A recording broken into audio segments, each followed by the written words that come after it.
নোয়াখালীতে আসলে অবশ্যই নোয়াখালীর মেঘনা নদীর যে কোনো একটি সাইডে, যেমন চেয়ারম্যানঘাট, হয়তোবা আলেকজান্ডার, নয়তোবা টাঙ্কিচর, যে কোনো একটি সাইডে গিয়ে অবশ্যই ঘুরে আসবেন। আসসালামু আলাইকুম এভরিওয়ান, আমি আরিফ রায়হান।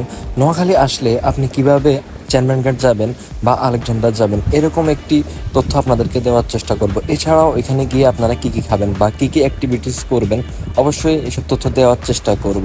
তো চলুন ভিডিওটি শুরু করা যাক। নোয়াখালী আসলে মেঘনা নদীর যে কোনো একটি পাড়ে যাওয়ার জন্য আপনাকে প্রথমত সোনাপুর বাজার আসতে হবে। অতিরিক্ত বৃষ্টি থাকার কারণে আমি সোনাপুর বাজারের কোনো শ্যুট নিতে পারিনি, তবুও আমি আমার কণ্ঠে আপনাদেরকে পুরো গাইডলাইন দেওয়ার চেষ্টা করব।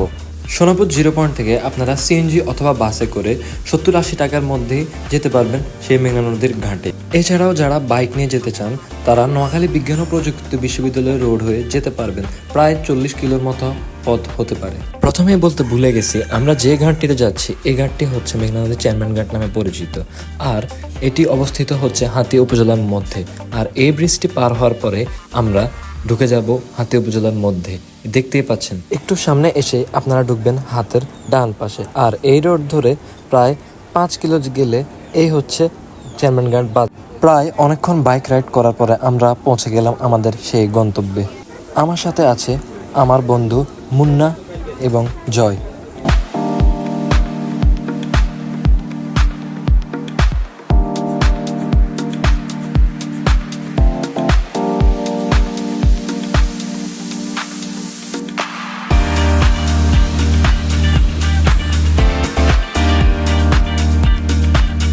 তো আপনাদেরকে আমি একটা কথা বলতে চাই, আপনারা যদি কখনো নোয়াখালী আসেন তাহলে অবশ্যই এই জায়গাটা আসবেন। এই জায়গার লোকেশন হচ্ছে চেয়ারম্যানঘাট, সোনাপুর থেকে প্রায় 40 কিলো হবে।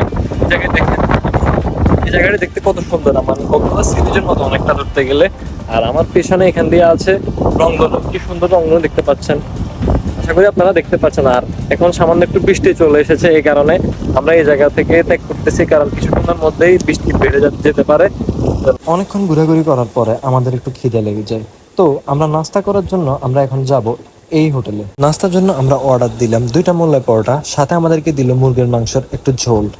টেস্ট আহামরি ভালো ছিল না, তবে এখানে আসলে আপনারা মহিষের দুধের এই দইটি অবশ্যই ট্রাই করবেন, এটা অনেক বেস্ট ছিল।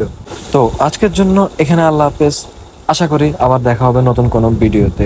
তখন পর্যন্ত অবশ্যই সুস্থ থাকবেন, ভালো থাকবেন। আর ভিডিওটি যদি ভালো লাগে অবশ্যই লাইক করবেন, কমেন্ট করবেন।